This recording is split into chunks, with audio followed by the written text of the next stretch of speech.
Welcome to With You Podcast. where we explore relationships and life transitions. I'm David. And I'm Tara. And we're back at it again. Yeah, every week. Every week we're here and we're thinking up new things to talk about. I know, just before we just sat down, it's like, what should we start talking about? And I gave this look.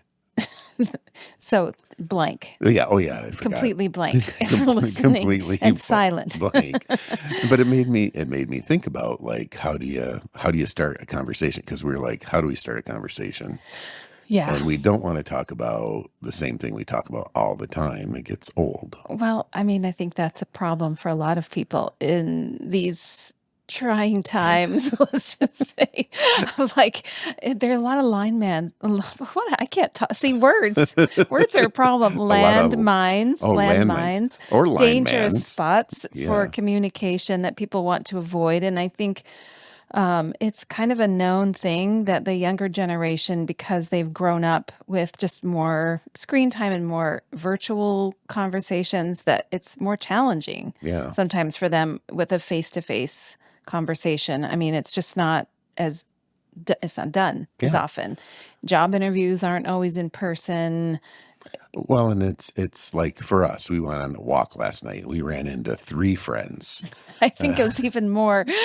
But like we do recap of what's happening in all of Yeah. the people's lives for each of us. Yeah. And then what's left to talk about. Yeah. Well, we ran into that.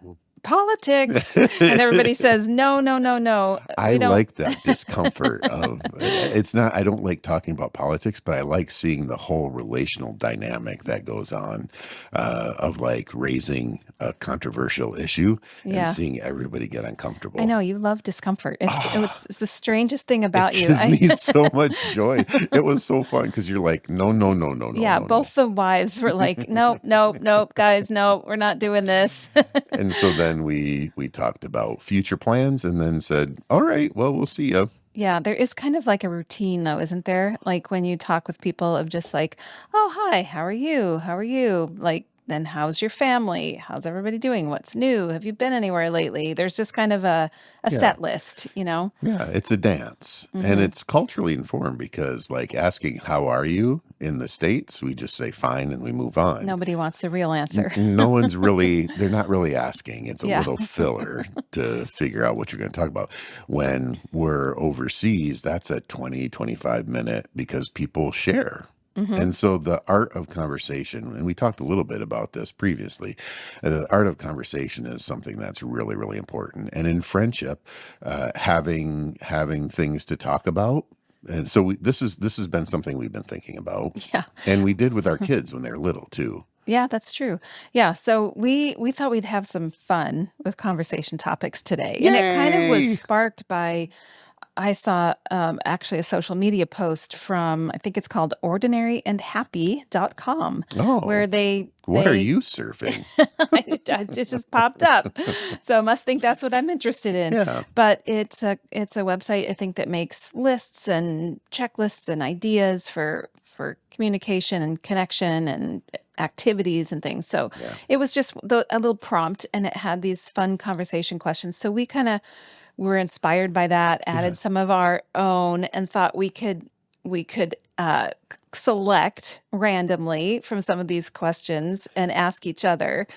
I know, and it's on video, so we can't kind of go, oh no, and then pick another. Do we reserve the right to No. object, to abstain? No, because while you were out of the room, I may have You added. peeked? I You may did- have. No. you add? I may have added a couple. No. But Oh. I do think you should draw first. I'm going to shuffle. No, just take the top one. No, I'm not that It dumb. would be- So we would do this as a family. We had a family talk box, and it was a way of having conversation around the dinner table. So we Yeah. thought we would have conversation, just kind of a light, kind of fun, because other topics we thought about talking about today was trauma. Yeah. Like 3 types of trauma. I know. We kind of wanted to table that. It's summer. It's not time for trauma. No, We'll talk about it, it's but time for fun. Something maybe you can do on vacation, like in a car. yeah. Like when we went on cross-country road trips, we would get tired of looking at license plates or playing the alphabet game of I Counting see cows. something starts with A. Yeah, and so we would have topics that we would talk about. So we thought we would do this and kind of make it a surprise for each other of what we put in there. Now I'm worried about what you planted in there.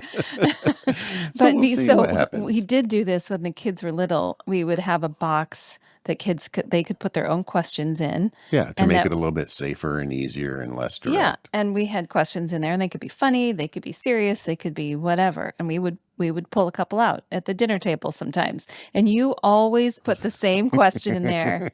And it was So you remember what it was. oh, everybody remembers. Are It you was gonna say why it? are underpants necessary? It's an important question because there's lots of different answers I'm for sure that. different people have different answers, and it made the kids giggle, and that was the point. That's right. And yeah. So if if you would like to contribute to that contribution of conversation, send in your If answers that question is in this bowl, I'm not answering that. All right. Well, you get to go first. So Okay, so let's start this out. I'll ask you. That means when I ask, you have to answer first, but we can both answer. Because I'm sure we'll both have stories related to. Okay. That means whatever weird one you put in there, you have to answer too. Oh man. Okay, I've just pulled up a question, and it Okay. says, "What word have you mispronounced for years?" Oh, I have a lot This of has them. to be in English, because we've mispronounced plenty of other language. Our Hungarian is not good.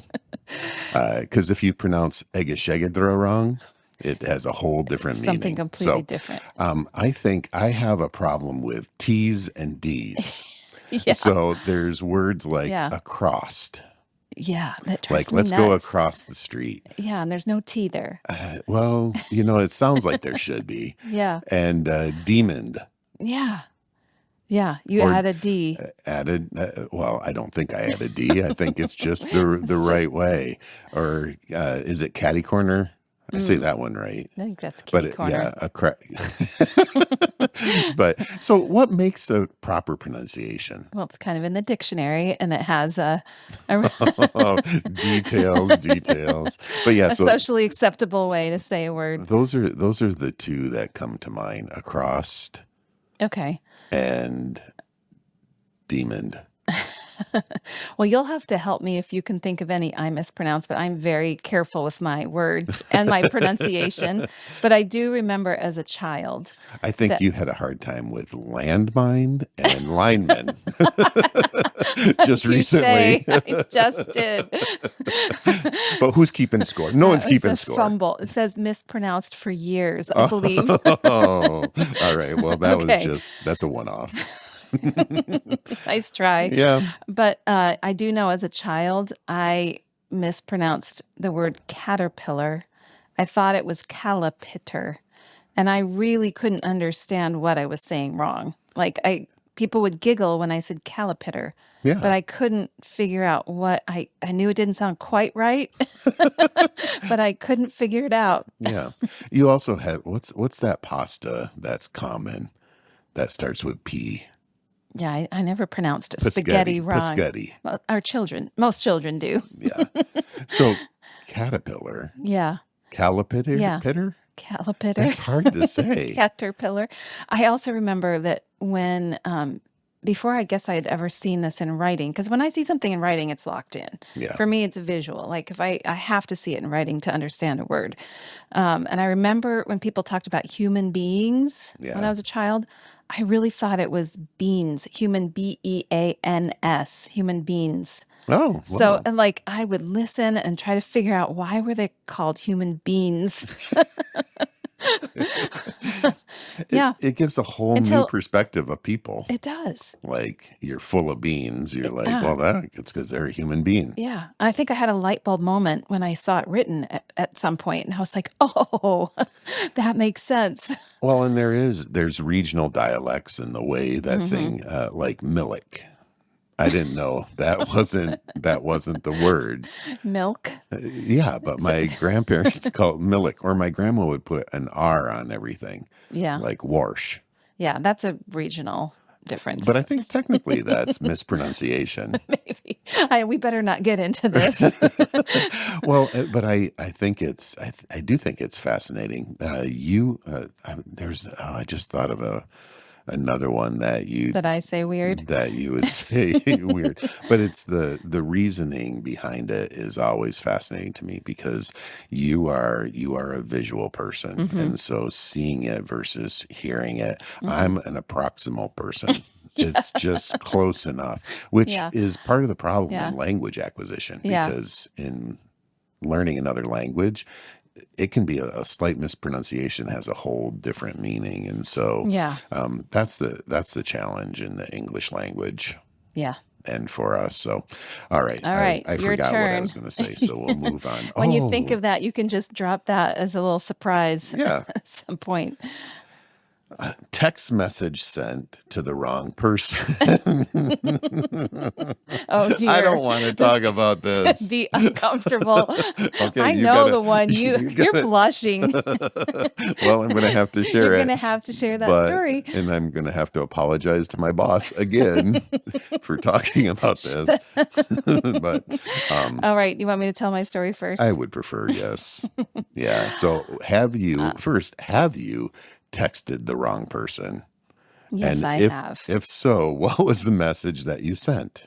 Yes, I have. Okay. Um, this was really bad too.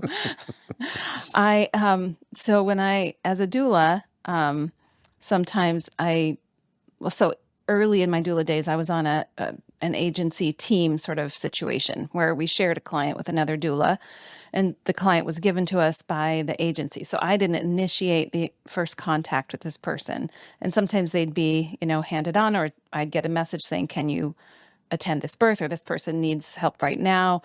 And I'd be connected with this person. And this happened in one situation where I needed to help someone who was in labor, and I was given just a name and a phone number.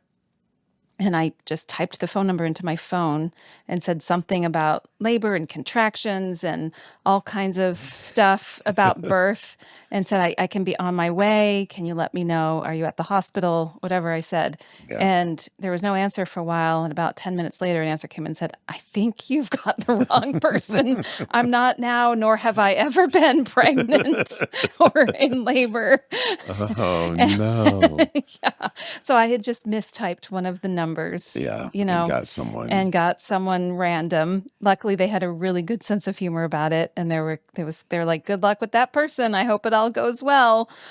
Oh, Yeah, honey. it was uncomfortable, but no harm done, No, really. so Just now I would have encouraged you to, how long of a conversation could you have with them of back and forth? Because someone accidentally texted me one time, yeah, and so then at first I played that I was that person, and then I got uncomfortable and had to be like, just yeah. kidding. No, I'm not a fan of that.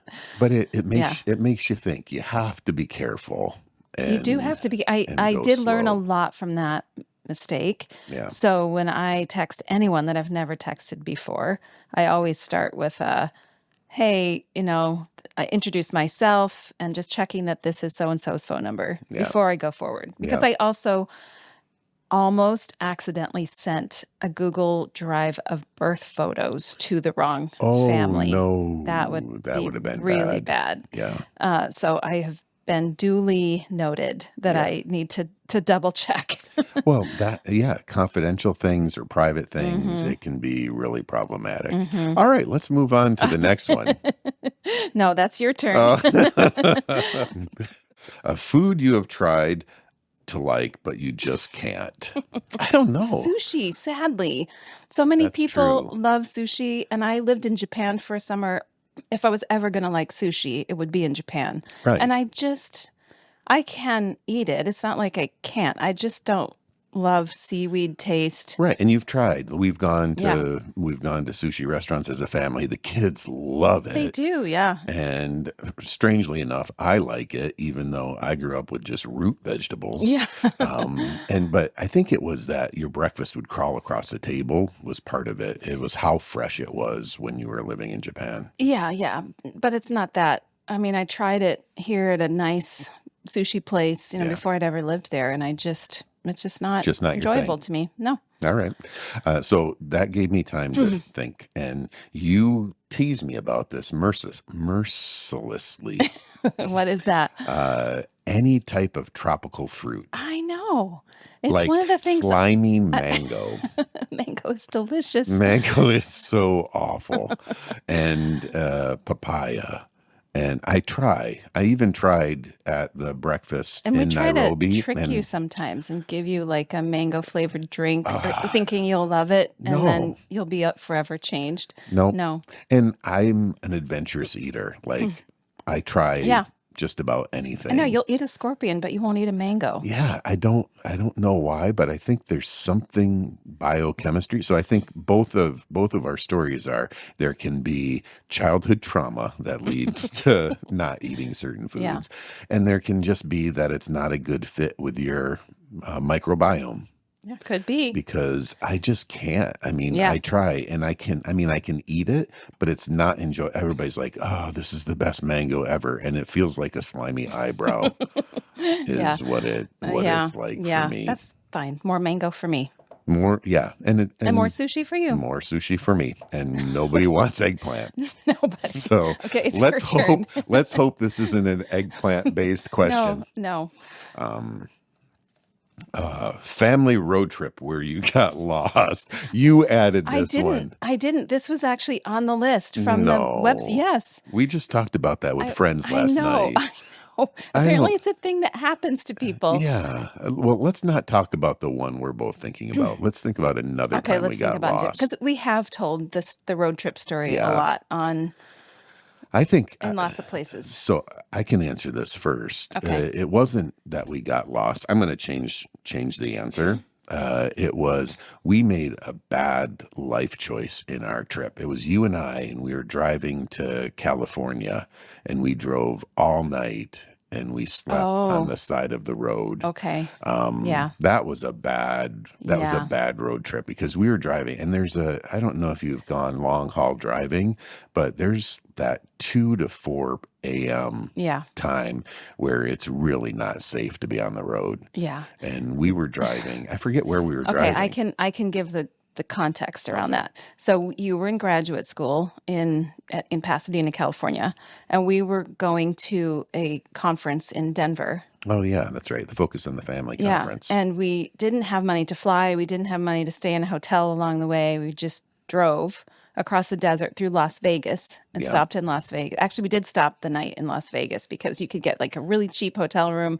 And we'd never been to Las Vegas. We're like, oh, this will be interesting. Yeah. It wasn't that No, interesting. we were lost in a different way in Las Vegas. Yeah. So I think we were driving the stretch between Las Vegas and LA.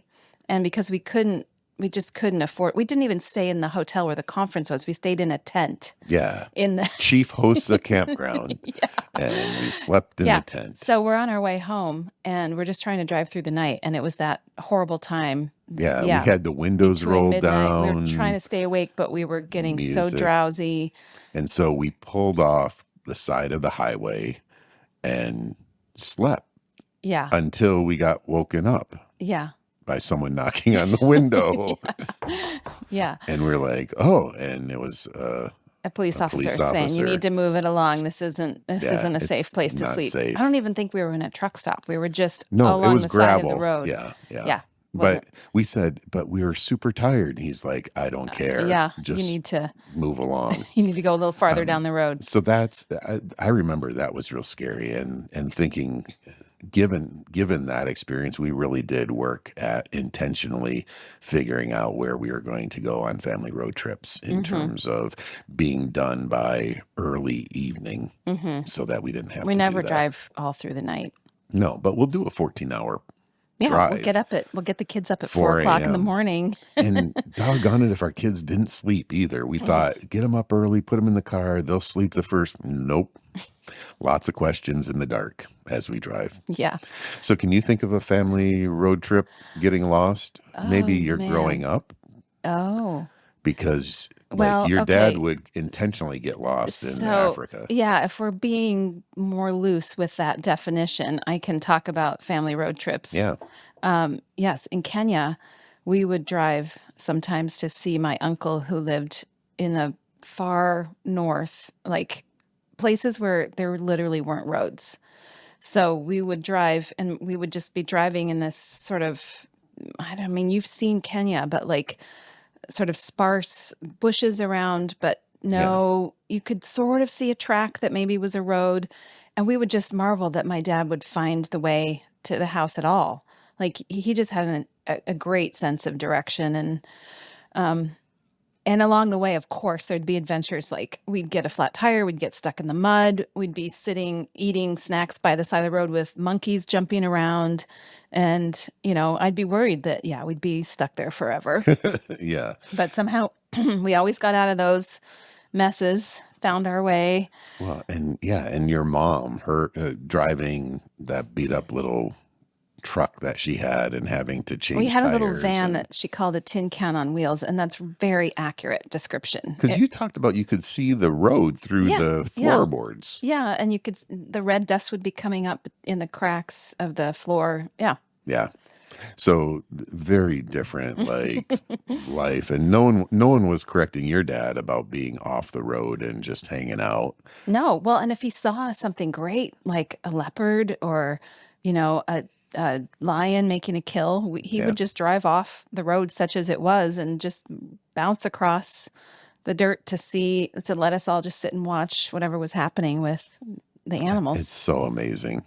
Hmm. And those are remarkable times, but it's what I want to highlight about our little game here is you don't have to answer the questions that are asked. You can kind of modify them because it's about sharing life. It might not be you have the exact thing. And so as you all do this as families, That's a good point. I should have modified the well, last couple.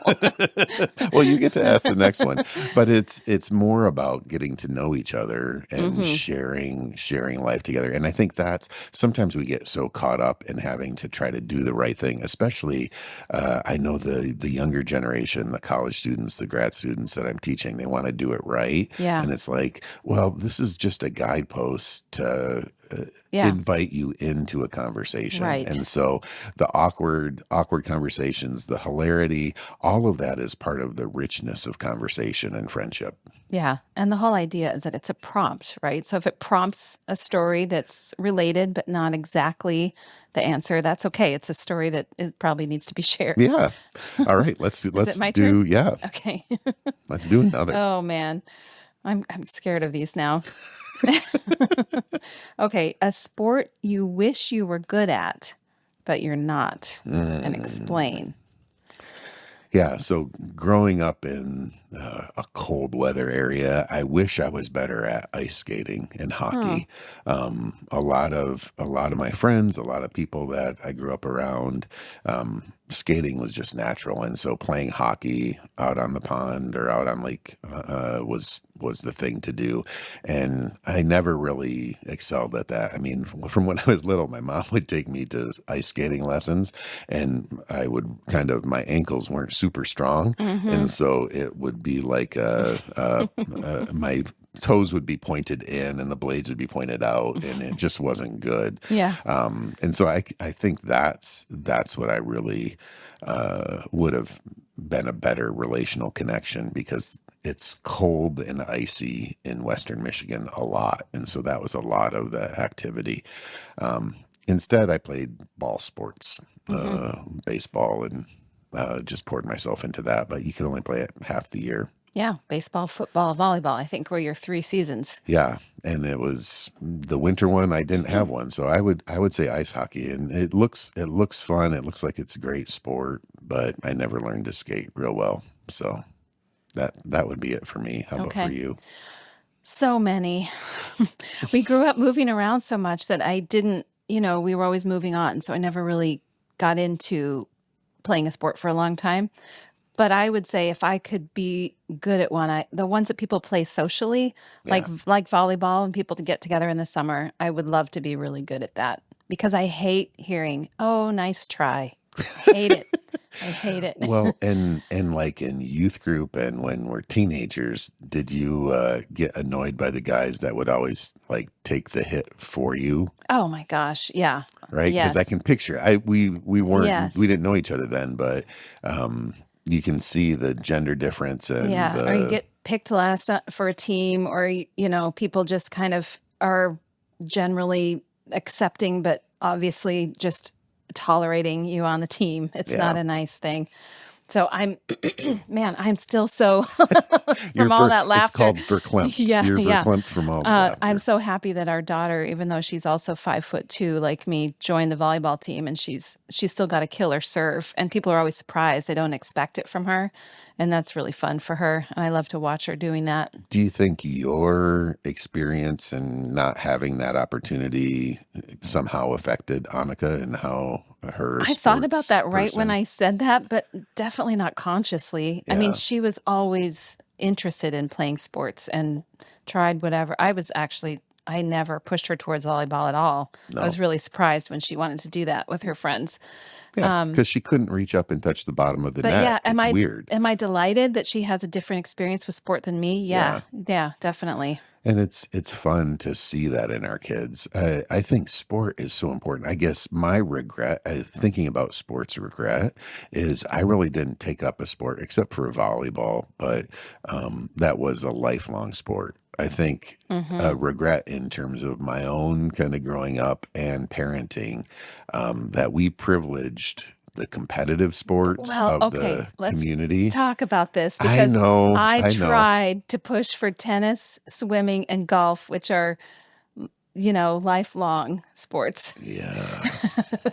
But it somehow never took. Again, I'm confessing that it was like I think I it was such meaningfulness for me that I wanted our Yeah. kids to share in that. And so Yeah. yeah. That's all right. We do the best with what we've got at the time. Yeah, I know, but I wish it was different. Okay, what do we have time for one more? One more. Okay. One more. Most useless item you own that you can't get rid of. Please don't say me. That would be That harsh. would be painful and sad. Most What's useless. useless item you own that you can't get rid of? This sounds like one of those Taskmaster, like prize task items. Yeah. Okay. I mean, do decorative items fall into that category? I have plenty of things that are, Decorative items are useless. I know. I tend to think more quickly towards kitchen items that sit in my drawer and never get used, but somehow I just want to keep them. Yeah. Like, okay, one that I think I've never ever used, and I can't remember how I acquired it. I think I might have seen it at an antique store and I thought it was cool. It's a egg slicer. Oh. So it's like if you have a hard-boiled egg Yeah. and for some reason you want it sliced, maybe in a salad. Ooh, that's a Okay. good idea. Maybe I Hey. should try that. You put the hard-boiled egg in this little indentation, and then this levered thing comes down over the top with these thin, sort of like very thin, like fishing wire thin kind of Yeah. wire things come down and slice right through it, and then you've got a sliced egg. Why you can't do that with a knife, I don't know, but they made an egg slicer, and And I have it. and you can't get rid of it I because don't know. I think it's cool. okay. I think I might use it, even though I never have. That's fair. Yeah. I think another kitchen utensil is our Winchester meat grinder. Hmm? The Oh, do we still big have that? yeah, it's down in the basement. Oh, I just can't get rid of it. I mean, we haven't used it in a decade, but you want it's to tell what gets made in that thing, like yes, from your family I history? would love to, and it's partly why I can't get rid of it Yeah. because it is connected to family. But it's this big piece of metal that you clamp onto a table. So it has the clamp on the bottom that you tighten up. And if you picture those old meat grinders where you crank and Crank a you handle. put a solid piece of meat on the top and it comes out as kind of just squished and ground out the front. That's what it is. And it's made by the Winchester Company, which is similar to shotguns and Winchester guns. So I like the company that it's made by. And you like the company? yeah, Is it's that just, part of the story? I am never going to own a gun. So having a Winchester, but it's a meat grinder, You say you makes have me, I say I have a Winchester. But that is something I never knew about my you. Winchester is my meat grinder. All right. And so what we would make would be ground pickle and bologna meat spread. Ugh. And no, not it's yum. No, try it again. Ground pickle and bologna meat spread. No, when we were first married, you'd say, You're supposed to say yum. I'm not going to say that. You'd say, could you go to the store and get some ring bologna? I'm like, that's not a thing. It is. And you're like, it's a thing. It was not a thing I've ever found in Illinois, but you can find it at Meijer in Michigan. Yeah. So it's definitely something of your area that you grew up in. Yeah. And so how else does bologna come? I don't know. I don't buy bologna. It comes in a ring. So you guys. You guys. Yep. I know your mom made it, and you family. guys really enjoy it. Yeah. And because it involved egg, hard-boiled egg. So hey, similar, but we don't need to cut it with little piano wire. We just put it in the meat grinder. Ring bologna, which it's like a sausage, but it's bologna. Yeah. Dill pickles, and onions. And mayonnaise. Oh, yeah. Michigan staple. Yes. Which mayonnaise are just eggs in a different form. That's right.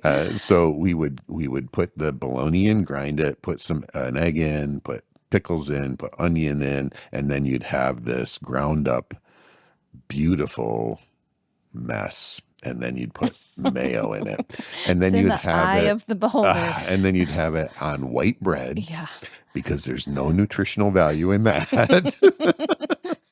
We would put it on white bread and it would be, I hope we can have that for dinner tonight. I know, now you look hungry I am for that. hungry for ground pickle and bologna. But so when was the last time we used it? I didn't even know we had it. Yeah, it's been a while, and you can see it's not part of our dietary rotation. No. Maybe tonight. Hey, I'll be responsible for dinner tonight. You're going to have to drive to Michigan to find ring bologna. Oh, I bet there's some interesting stores around here. There's the Donata Deli that I'm pretty sure would have ring bologna. So that would be an item that we don't use, but I'd have a hard time getting rid of. Yeah. Well, I hope that our listeners can see that even though we've been married for 33 years, these little simple prompts, we found out some things about each other or rediscovered some things about each other that we haven't talked about for a long time. Yeah. And there's probably a reason for that. Yeah. And we're actually going to do round 2 of this next week. So we have still a whole bowl full of questions. Yeah, and apparently whatever you hid in there is still there. And if anybody wants to send in some, just email me and I'll add them to withyoupodcast@gmail.com. And send us your questions. We will put the questions in and we will answer them. We might not answer them exactly how you ask them, but we'll answer them. And if you look in our show notes too, we will list the questions. So if you want to use some of those questions for your own prompts for family and friend conversations. Road trips, dinner parties. Yeah. It's a lot of fun. Have some fun. All right. Bye.